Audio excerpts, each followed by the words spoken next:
पड़ने लग गई बहुत ज़्यादा और पौधे देखो सूख रहे हैं। पानी भी डालते हैं फिर भी पता नहीं क्यों। तुलसा जी तो फिर भी हरी भरी हो रही है और सारे पौधे सूखते जा रहे हैं। अभी तो इनको धूप भी नहीं लगती अच्छे से, छाया में ही रखे हैं फिर भी सूख रहे हैं। फ्लावर वाले भी सारे सूखते जा रहे हैं। ये मरवा देखो, गेंदे, मनी प्लांट भी देखो कितना वो हो गया। एक फूल ये कितना अच्छा सा बना है इस पेड़ में, इस गेंदे के पेड़ में देखो, गेंदे के पौधे में एक फूल कितना अच्छा सा बना है।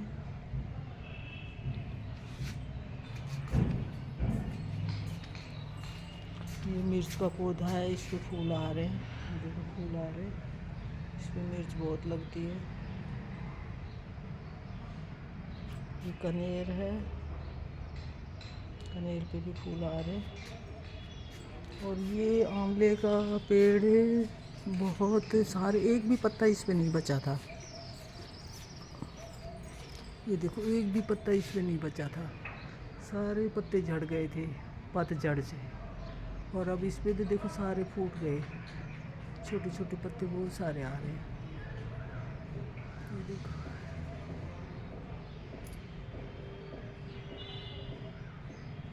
आंवले तो नहीं लगे इस पे, ये मौसमी का पेड़ है, अच्छा है ये।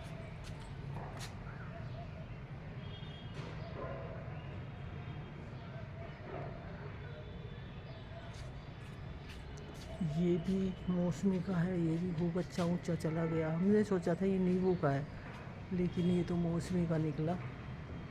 ये देखो लगी भी हुई है मौसमी, छोटी छोटी।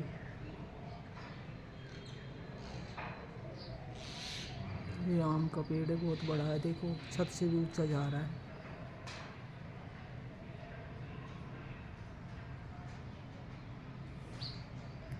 लेकिन आंवले के अच्छी वो है इसकी प्रोग्रेस। देखो ये सारे पत्ते आ गए, छोटे छोटे छोटे छोटे ढेर सारे।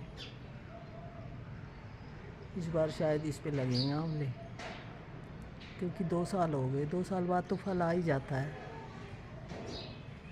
2 साल का है ये पेड़। ये भी गमले में है।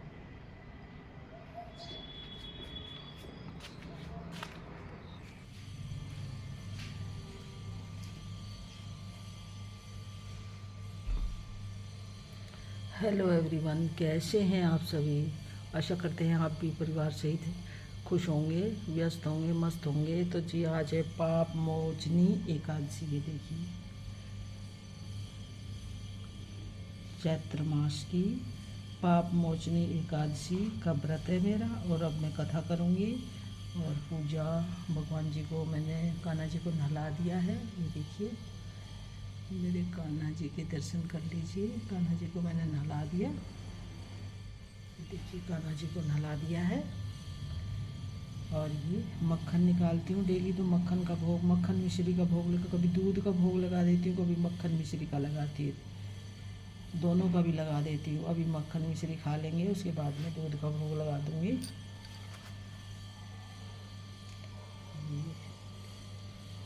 शंकर भोले को भी नहलाया है अभी मैंने, भोले बाबा को भी नहलाया है।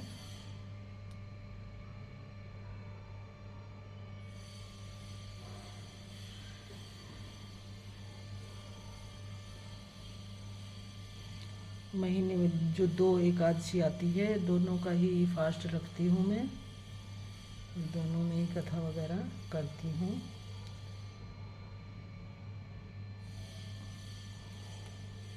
अभी लेट हो गई आज कथा करने में, वैसे तो मैं 4-5 के बीच में कर लेती हूँ सुबह, आज मैं लेट हो गई हूँ, तब मैं कथा करूँगी।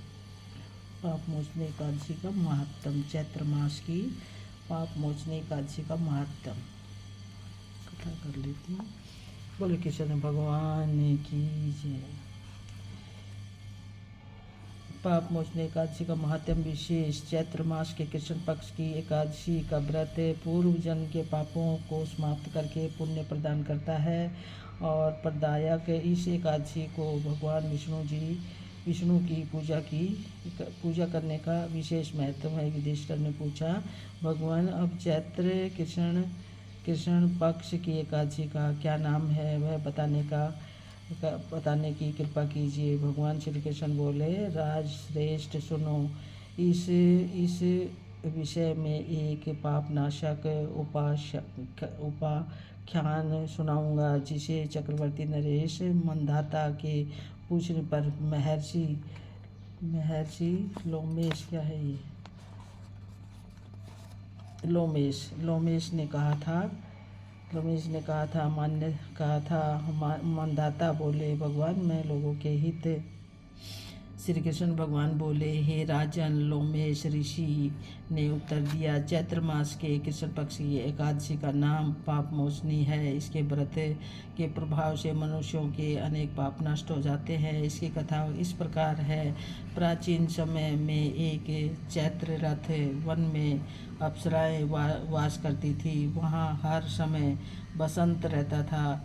उस वन में एक मेधावी नामक मुनि तपस्या करते थे। वे शिव भक्त थे। एक दिन मंजू घोषा नामक एक अप्सरा उनको मोहित करने के लिए सितार बजाकर मधुर गाना गाने लगी। उस समय शिव के शत्रु अनंग कामदेव भी शिव भक्त मेधावी मुनि को जीतने के लिए तैयार कामदेव भी शिव भक्त मेधावी मुनि को जीतने के लिए तैयार हुए। कामदेव ने उस सुंदर अप्सरा के भ्रुकुट को धनुष बनाया, कटाक्ष को उसकी प्रत्यंचा डोरी बनाई, उसके नेत्रों को उसने संकेत बनाया और कुचों को कुरी बनाया। उस मंजू घोषा अप्सरा को उस समय मेधावी मुनि भी युवा तथा हस्त पुष्ट थे। उन्होंने यज्ञोपवीत तथा दंड धारण कर रखा था। उन मुनि को देखकर मंजू घोषा ने धीरे धीरे मधुर वाणी से वीणा का गाना शुरू किया। मेधावी मुनि भी मंजू घोषा के मधुर गान पर प्रसन्न हो और इस शाप का निवारण कीजिए। तब मुनि को कुछ शांति मिली और पिशाचनी से बोले, हे दुष्ट, मैं शाप से छूटने का उपाय बतलाता हूँ। चैत्र माह के कृष्ण पक्ष की जो एकादशी है, उसका नाम पाप मोचनी है। उस एकादशी का व्रत करने से तेरी पिशाचनी की देह छूट जाएगी। बोले कृष्ण भगवान की जय। पिशाचनी की देह छूट जाएगी। इस प्रकार मुनि ने उसको समस्त विधि आदि बतला दी और अपने पिता चैवन ऋषि के पास गए। चैवन ऋषि अपने पुत्र को देखकर बोले, पुत्र, तूने ये क्या किया? तेरे समस्त तप नष्ट हो गए हैं। मेधावी बोले, पिताजी, मैंने बहुत बड़ा पाप किया है, अब इससे छूटने का कोई उपाय बतलाइए।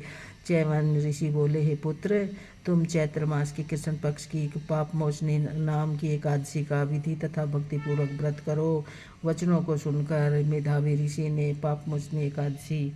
बोले कृष्ण भगवान की जय। बोल मेरी शेरों वाली, मेरी पहाड़ा वाली, शेर सवारी वाली, अष्टभुजाओं वाली, लंबी गुफाओं वाली, कृपा करना मेरी महारानी, कृपा करना। बोल गणेश जी महाराज की।